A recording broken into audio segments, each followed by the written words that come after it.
The message arrived on a Tuesday morning while Jennifer was sorting through her late husband's belongings in their small apartment on the outskirts of Denver.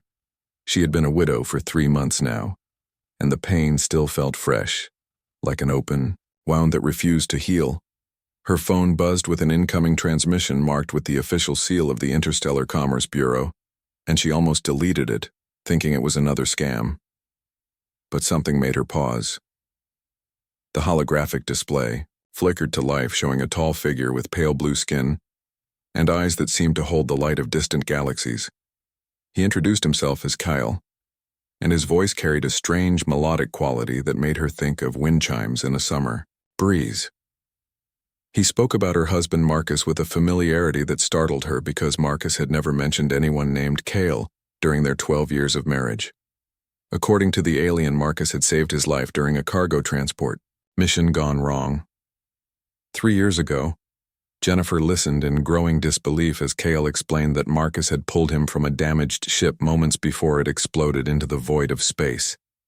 She remembered that mission because Marcus had come home with a strange scar on his shoulder and had been quieter than usual for weeks afterward. Now it all made sense. Kyle continued speaking, and his words grew heavier with each passing moment. He was dying from a genetic disorder common among his species, and there was no cure. Before his death, he wanted to honor the debt he owed to Marcus by transferring his considerable wealth to Jennifer, along with something else: the care of his wife.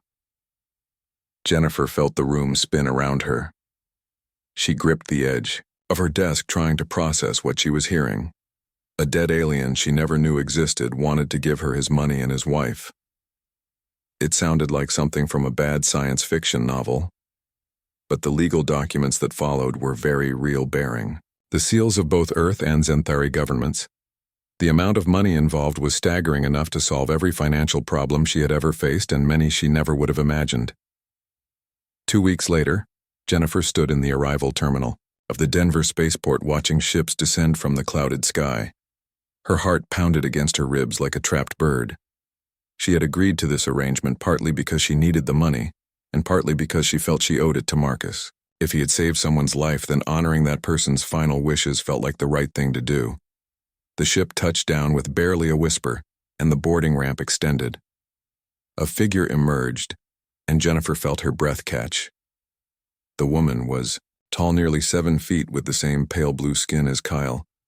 But where his features had been sharp and angular, hers were softer, almost ethereal. Her hair flowed like liquid silver down her back, and her eyes were the color of amethyst stones. She wore a simple traveling cloak that seemed to shimmer with its own internal light. Their eyes met across the terminal, and Jennifer saw something unexpected in that alien gaze: fear. The woman approached slowly, as if walking through deep water, when she spoke. Her voice was gentle like the first snowfall of winter. Her name was Lyra, and she apologized for the burden this situation must place on Jennifer. They stood there awkwardly in the middle of the bustling terminal, 2 widows bound together by the choices of men they had loved. Jennifer took Lyra home to her small apartment, feeling suddenly self-conscious about the modest space. Lyra moved through the rooms with careful grace, examining everything with quiet curiosity. She stopped at a photograph of Marcus in his transport pilot uniform and touched the frame with reverent fingers. She explained that among her people, when a life debt remained unpaid, it passed to the closest kin. Since Kale had no children, his wife became responsible for honoring his obligations. But more than that, Lyra wanted to be here because Kale had spoken often of Marcus in his final days, praising the human's courage and kindness. The first few weeks were strange beyond measure. Lyra slept in the guest room that had once been Marcus's home office. She moved quietly through the apartment like a ghost, barely making a sound. Jennifer often forgot she was there until she would turn a corner and find the alien woman staring out the window at the city lights below. They shared meals in near silence at first, neither knowing what to say.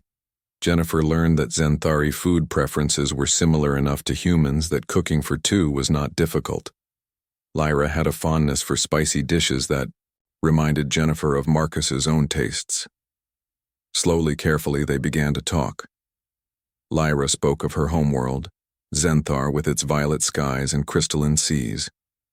She described cities built into the sides of mountains where buildings grew from the rock, itself through a combination of technology and biological engineering. She told stories of Kale, their courtship in the gardens of the capital city, and their dreams of exploring the galaxy together. Jennifer found herself sharing her own memories. Of Marcus, she talked about how they met at a community college where he was studying aerospace mechanics, and she was working on a teaching degree. She described their wedding on a beach in California, with the sun setting behind them, painting the sky in shades of gold and crimson. She admitted how lonely she had been these past months, how the apartment felt too big and too empty without him. One evening, about a month after Lyra's arrival, Jennifer came home from her part-time job at the local library to find the apartment filled with the most incredible smell. Lyra had attempted to cook a traditional Earth meal using recipes she found online. The results were mixed. The pasta was slightly overdone, and the sauce was an interesting shade of purple, but Jennifer laughed for the first time in months. They sat together eating the strange meal and laughing about the cooking disasters. Lyra's eyes sparkled with amusement, and Jennifer realized that grief had been weighing on both of them like a heavy stone. That night they talked until the early hours of the morning. They discovered they both loved old movies, especially the black and white romances from Earth's 20th century. They both preferred tea to coffee, and they both had a habit of reading the last page of a book first to see if it was worth their time. The friendship grew slowly, like a plant pushing through concrete. Jennifer began to look forward to coming home, knowing Lyra would be there. They developed routines: grocery shopping on Saturdays, movie nights on Wednesdays, and long walks through the park on Sunday mornings. Lyra's presence in the apartment became as natural as breathing. People in the neighborhood grew accustomed to seeing them together. Mrs. Peterson from upstairs, who had initially been suspicious of the alien woman, now invited them both for dinner. The barista at their favorite coffee shop knew both their orders by heart. Jennifer's sister Amy, who had been worried about the arrangement, visited and declared that Lyra was good for Jennifer. But beneath the growing comfort there was something else. Jennifer began to notice the way her heart would speed up when Lyra smiled. She caught herself staring at the elegant curve of Lyra's neck, or the way her silver hair caught the light. She tried to push these feelings away, telling herself it was just loneliness or gratitude or some confused grief response. One night during a particularly intense thunderstorm, the power went out. They sat together on the couch wrapped in blankets with candles providing the only light. The storm raged outside, shaking the windows, and Lyra admitted she was afraid of storms. On Zenthar, weather was controlled and predictable, and the raw fury of Earth's atmosphere terrified her. Without thinking, Jennifer pulled Lyra closer, offering comfort. Lyra leaned into the embrace, and they sat that way for hours, listening to the thunder roll across the sky. Jennifer became aware of every point where their bodies touched the warmth of Lyra's skin through the thin fabric of their clothes, the gentle rise and fall of her breathing. When Lyra lifted her head, their faces were inches apart. Jennifer saw her own confused emotions reflected in those amethyst eyes. They pulled away from each other quickly, both mumbling apologies. The next few days were awkward, filled with careful distance and avoided glances. Jennifer threw herself into work, staying late at the library. Lyra spent more time in her room. The apartment felt cold again. Finally, Jennifer could not stand it anymore. She knocked on Lyra's door one evening and asked if they could talk. They sat together in the living room, and Jennifer forced herself to be honest.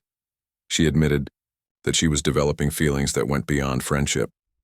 She explained that she felt guilty and confused because Marcus had only been gone for 5 months, and this was not something she had ever expected or wanted. Lyra listened in silence, her expression unreadable. When Jennifer finished speaking, Lyra reached out and took her hand. She confessed that she felt the same way. She explained that Zenthari bonding was different from human marriage. When Kale died, a part of her life force went with him, and she had expected to spend the rest of her days in mourning. But something about Jennifer had awakened feelings she thought were dead. She too felt guilty, as if these emotions were a betrayal. They sat together holding hands and trying to make sense of the impossible situation. Neither of them had planned this. Neither of them had wanted to feel this way. But denying it seemed pointless. Over the following weeks, they moved carefully towards something new. There were no grand declarations or dramatic moments, just small steps forward. A kiss goodnight that lingered a moment too long. Hands that found each other naturally, shared glances that spoke volumes.